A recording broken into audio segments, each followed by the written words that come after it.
Hello, Facebook friends. Rocky Nell here. Hey, today's December the 15th, so I'm back to read from the book of Luke. As you know, there are 24 chapters in Luke, and that makes it wonderful for reading prior to Christmas. We can read the 24 chapters of Luke leading up to the Christmas day, and that way we know who and why we celebrate. So I'm here to read chapter 15 today. I'm hoping this benefits people who would rather hear it rather than read it. And I know I do. So I'm going to go ahead and read it. That way I can hear it and I can learn at the same time. The first segment of today's reading, which isn't very long, is titled A Lost Sheep and a Lost Coin. The tax collectors and sinners all came to listen to Jesus, but the Pharisees and the teachers of the law began to complain. Look, this man welcomes sinners and even eats with them. Then Jesus told them this story.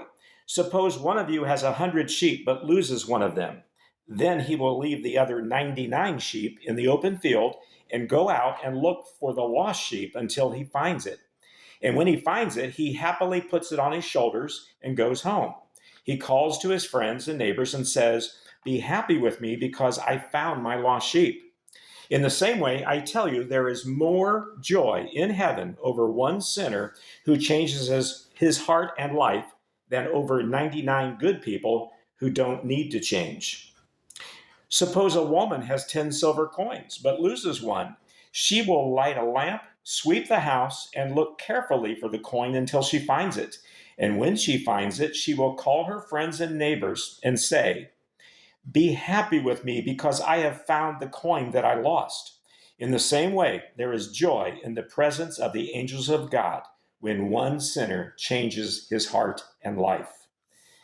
The next section, which is the last section of chapter 15, is the son who left home, which you might know as the prodigal son.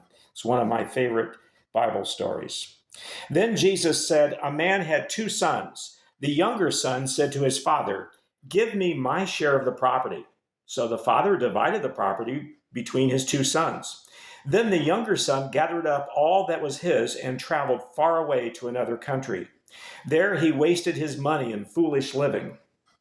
After he had spent everything, a time came when there was no food anywhere in the country, and the son was poor and hungry. So he got a job with one of the citizens there, who sent the son into the fields to feed the pigs. The son was so hungry that he wanted to eat the pods that the pigs were eating, but no one gave him anything. When he realized what he was doing, he thought, 'All of my father's servants have plenty of food, but I am here almost dying with hunger.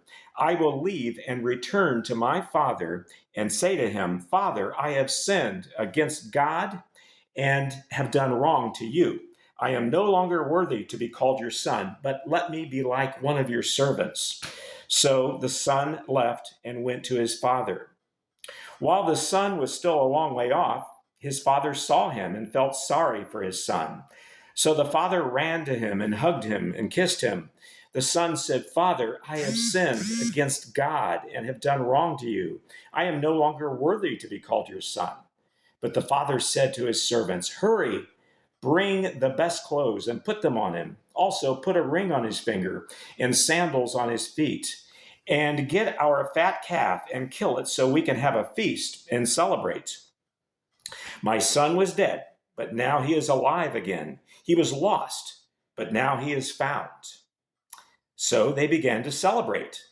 The older son was in the field, and as he came closer to the house, he heard the sound of music and dancing. So he called to one of the servants and asked what all this meant.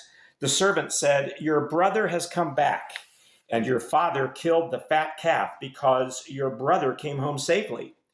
The older son was angry and would not go into the feast. So his father went out and begged him to come in. But the older son said to his father, 'I have served you like a slave for many years and have always obeyed your commands. But you never gave me even a young goat to have at a feast with my friends. But your other son, who wasted all your money on prostitutes, comes home, and you killed the fat calf for him?' The father said to him, 'Son, you are always with me, and all that I have is yours.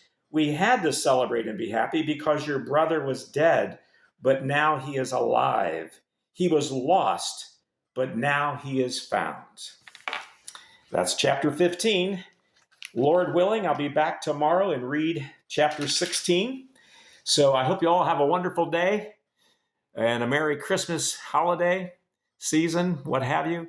And God bless you all. See you tomorrow. Bye-bye.